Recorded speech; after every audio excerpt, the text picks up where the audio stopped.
Welcome to Fight City Gym Talk. You are here with Eric Wallin.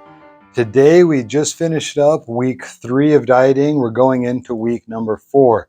So to recap, week number 1 was my over a gallon per day on water. And I lost 5 pounds. Week 2 was nothing but fish, fresh baked fish, just sprinkled with seasoning. That I lost 7 pounds. Week 3 was 1,500 calories or less per day. And on week 3, I only lost 2 pounds.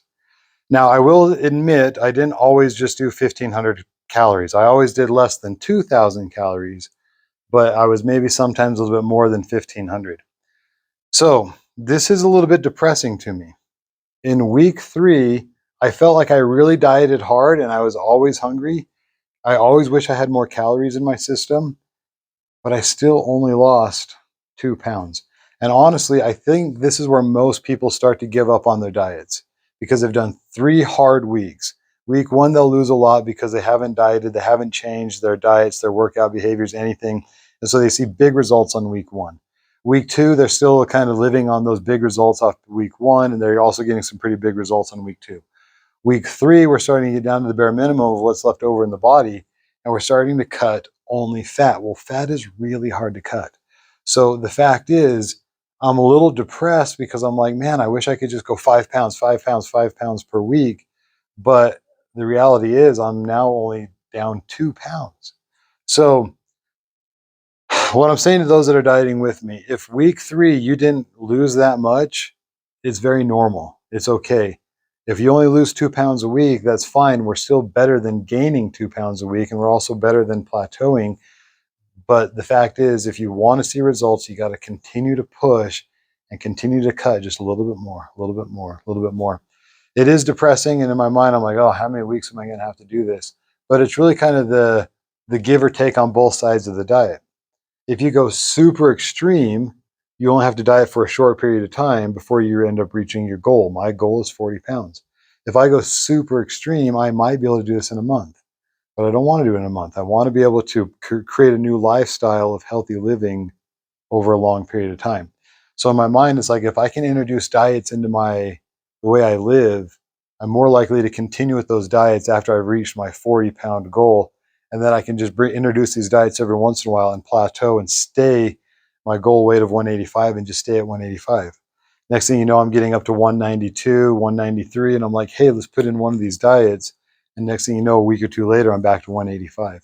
That's where I want to be in, say, like a perfect world.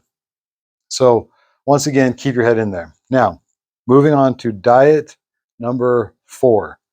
Diet number 4 breaks down like this: 0 sugar, no cane sugar, no corn syrup, no fruit, and no honey. I'm going 0 sugar. The other thing I'm going to do is 0 dairy, no milk, no milk from any animals, maybe I should say. So I am going to drink almond milk, but that, like I said in my last video, actually has very little calories and very little sugar if you get the unsweetened stuff like that. So no milk from animals. And then the other thing I'm going to do, and that's no cheese, anything like that. The other thing I'm going to do is no preservatives and nothing that I can't read on ingredients. So if I look at a package and I'm like, I don't know what that is, a big long word, hypoglycemic, blah blah blah blah blah, dyes, whatever. I don't eat it. So basically, it's going to be stuff like chicken, broccoli, some sort of like herbs, spices, eggs, anything where I probably will take the matter of like 5 or 6 different basic plain ingredients, and I got to mix them and I got to eat that. Now I can eat as much of that as I want, just so long as I have no sugar of any kind, no dairy, no preservatives, no ingredients that I can't pronounce. So with that being said, this is the diet I originally, when I first got into MMA and I lost like 30 pounds, this is the diet I basically did the entire time. And it worked very well, but once again, it wasn't a super fast diet because on this diet, you can still eat a lot of fatty meats. You can still eat a lot of nuts and oily things.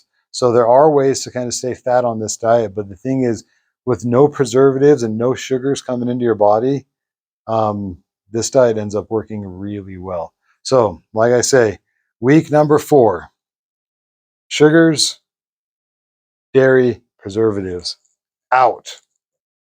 All right, guys. Don't forget to like, subscribe, leave comments. Let me know how your diet's going, what's working for you, what's not working for you, or if there's a diet you want me to experiment with. Let me know, and hopefully you hear from me soon.